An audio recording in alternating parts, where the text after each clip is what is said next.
네, 오늘도 승리하는 하루가 되시기 바라겠습니다. 오늘 말씀은 베드로전서 4장 12절에서 13절 말씀입니다. 사랑하는 자들아, 너희를 연단하려고 오는 불시험을 이상한 일 당하는 것 같이 이상히 여기지 말고 오히려 너희가 그리스도의 고난에 참여하는 것으로 즐거워하라. 이는 그의 영광을 나타나실 때 너희로 즐거워하고 기뻐하게 하려 함이라. 아멘. 오늘 말씀 12절에 보면 불시험이라는 용어가 나옵니다. 불같은 시험이라는 의미인데, 당시 실제적 상황에 비추어 보면 화형의 형벌, 이것을 이제 생각할 수 있습니다. 그때 당시 성도들이 화형을 많이 당했다라는 거죠. 자, 그러니까 성도에게 화형을 당하는 것 같은 불시험이 있는데, 자, 이런 불시험을 성도는 어떻게 인식해야 하는가, 어떻게 그것을 바라보아야 하는가에 대한 말씀이 이제 오늘 말씀이 되겠습니다. 자, 성도가 이 불같은 시험, 정말 견디기 힘든 혹독한 시험을 어떻게 인식하느냐에 따라서 그것이 승리도 될 수 있고 극복이 될 수도 있다라는 것입니다.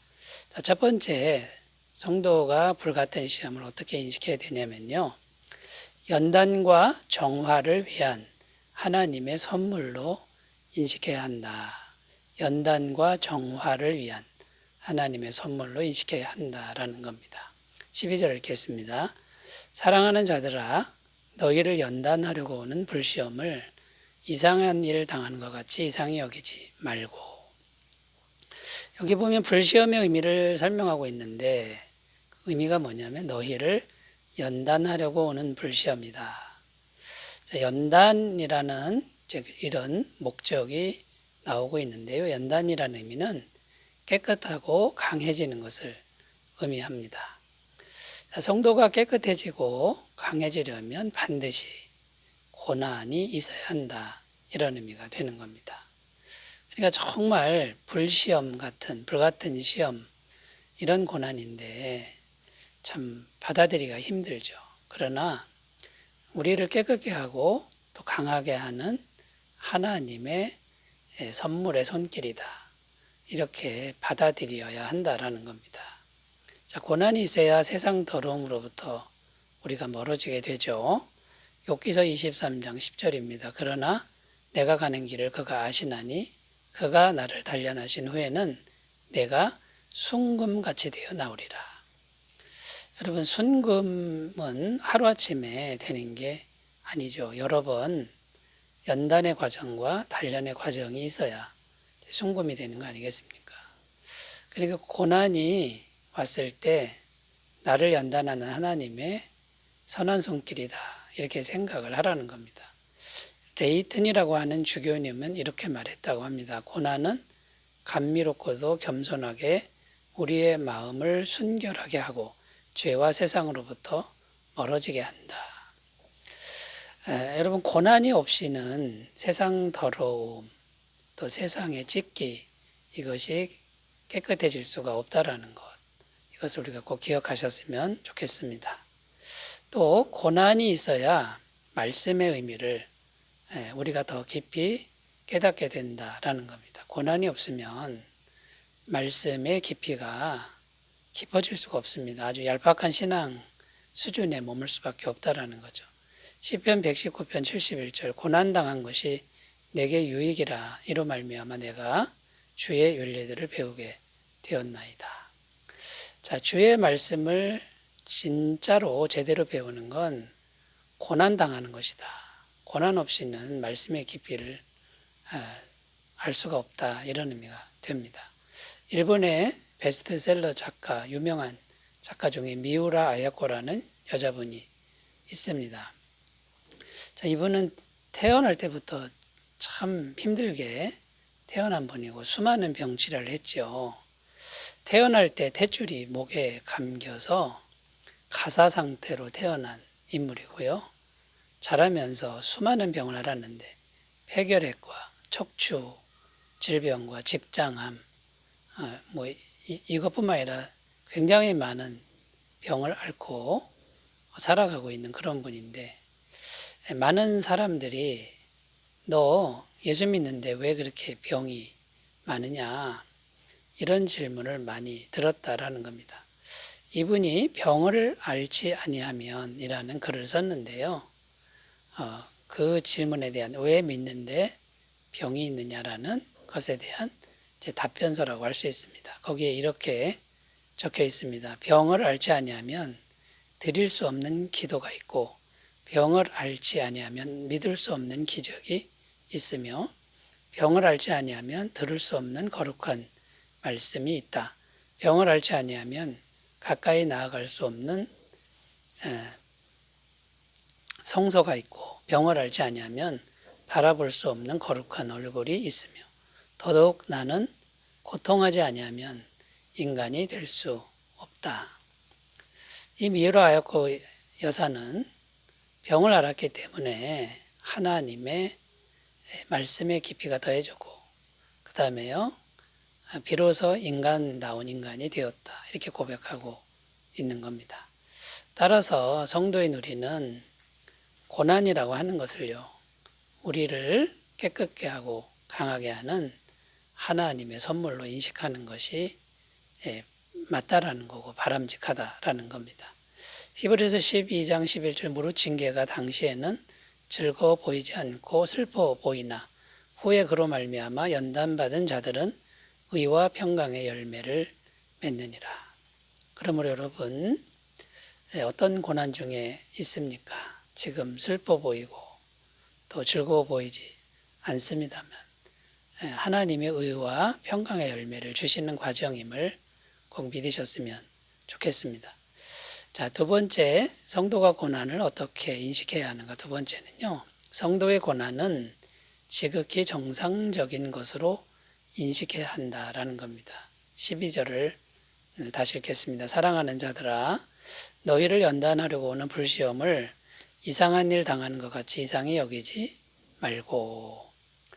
여기 보면 불시험을 이상한 일로 여기지 말아라, 이렇게 말씀하고 있습니다. 시험이 올 때 대부분 사람들이 질문하죠. 어째서 나에게 이런 일이 생기는가? 이런 의문점을 갖습니다. 오늘 말씀도 보면, 문맥을 잘 보면 당시 이렇게 생각하는 성도들이 있었다는 것을 짐작할 수 있습니다.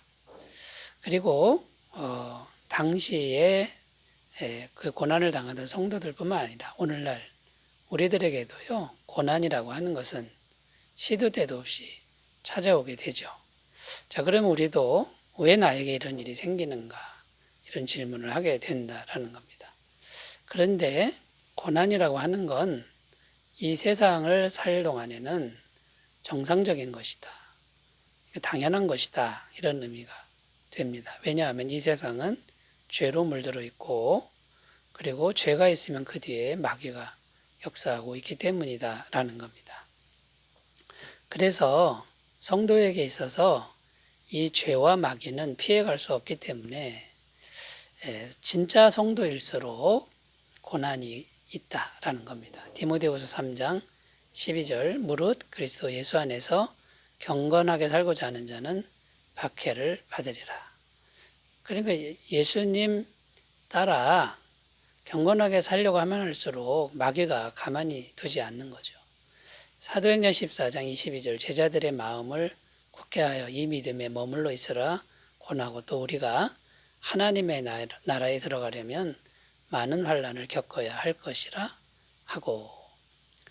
예수님 믿는 믿음대로 살고 또 하나님 나라를 향해 가면은요, 환난의 과정을 반드시 거친다. 왜냐하면 죄의 세력, 마귀의 세력이 어디에나 있기 때문이다. 그러니까 환난을 안 겪을 수가 없다라는 겁니다.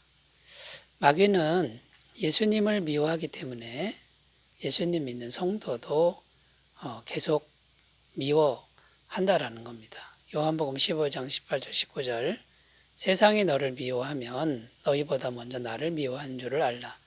너희가 세상에 속하였으면 세상이 자기의 것을 사랑할 것이나 너희는 세상에 속한 자가 아니요 도리어 내가 너희를 세상에서 택하였기 때문에 세상이 너희를 미워하느니라. 그러므로 여러분, 성도의 고난은 이 땅에서 정상적인 것이고 당연한 것이고 항상 있는 것으로 인식할 줄 아는 그런 믿음을 새롭게 했으면 좋겠습니다. 자, 세 번째로 가겠습니다. 성도는 고난을 어떻게 인식해야 하는가? 성도는 고난을 인식할 때 그리스도와 함께하는 고난, 그리스도의 고난에 동참하는 것을 영광으로 인식해야 된다. 영광스러운 일로 인식해야 된다라는 겁니다. 13절입니다. 오히려 너희가 그리스도의 고난에 참여하는 것으로 즐거워하라. 이는 그의 영광을 나타나실 때에 너희로 즐거워하고 기뻐하게 하려 함이라. 자, 고난받을 때 즐거워하라 이렇게 표현하는데 원어의 의미는요, 계속 즐거워하라, 적극적으로 즐거워하라 이런 의미가 담겨 있습니다. 고난받는데 어떻게 계속 즐거워하고 적극적으로 즐거워할 수 있느냐라는 겁니다. 그러니까 여러분, 세상 기준으로 생각하는 즐거움, 세상 사람들이 느끼는 즐거움과는 다른 종류의 즐거움이 될 수밖에 없는 거죠.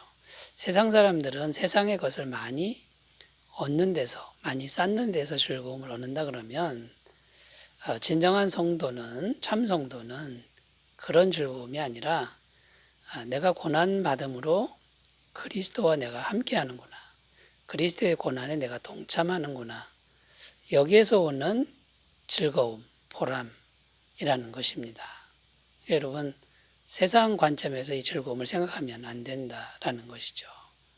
자, 그런데 성경은 분명히 말씀합니다. 성도가 거룩함 때문에, 주님 때문에 고난을 당하면 주님이 분명히 함께 하신다. 자, 이것을 기뻐하라는 거죠. 시편 23편 4절, 내가 사망의 음침한 골짜기로 다닐지라도 해를 두려워하지 않을 것은 주께서 나와 함께 하심이라. 주의 지팡이와 막대기가 나를 안위하시나이다. 내가 사망의 음침한 골짜기로 가도 주님이 함께 하신다. 얼마나 영광스럽습니까? 이사야 43장 2절, 내가 물 가운데로 지날 때에 내가 너와 함께 할 것이라. 강을 건널 때에 물이 너를 침몰하지 못할 것이며 내가 불 가운데로 지날 때에 타지도 아니할 것이요 불꽃이 너를 사르지도 못하리니. 내가 성도가 맞습니까? 그러면 물이 덮쳐와도, 불이 다가와도 주님이 나와 함께 하신다. 얼마나 큰 영광입니까? 이 기쁨으로 기뻐하고 즐거워하라라는 것이죠. 거기다가 주님은 약속하십니다. 마지막 날에 영원한 영광을 주신다. 자, 이것을 믿음으로 기뻐하라라는 것이죠. 베드로전서 1장 7절, 너희 믿음의 확실함은 불로 연단하여도 없어질 금보다 더 귀하여 예수 그리스도께서 나타나실 때에 칭찬과 영광과 존귀를 얻게 할 것이니라. 예수님이 영원한 영광으로 갚아주시는 이것을 우리가 꼭 믿음으로 바라보는 그런 삶이 되셨으면 좋겠습니다. 기도합니다. 하나님 아버지, 고난은 참 힘이 듭니다. 어렵습니다만 영적인 기쁨을 주셔서, 의미를 주셔서 기쁨으로 잘 감당하도록 도와주옵소서. 예수님의 이름으로 기도드립니다. 아멘. 사랑이 충만한 하루가 되시기 바라겠습니다. 감사합니다.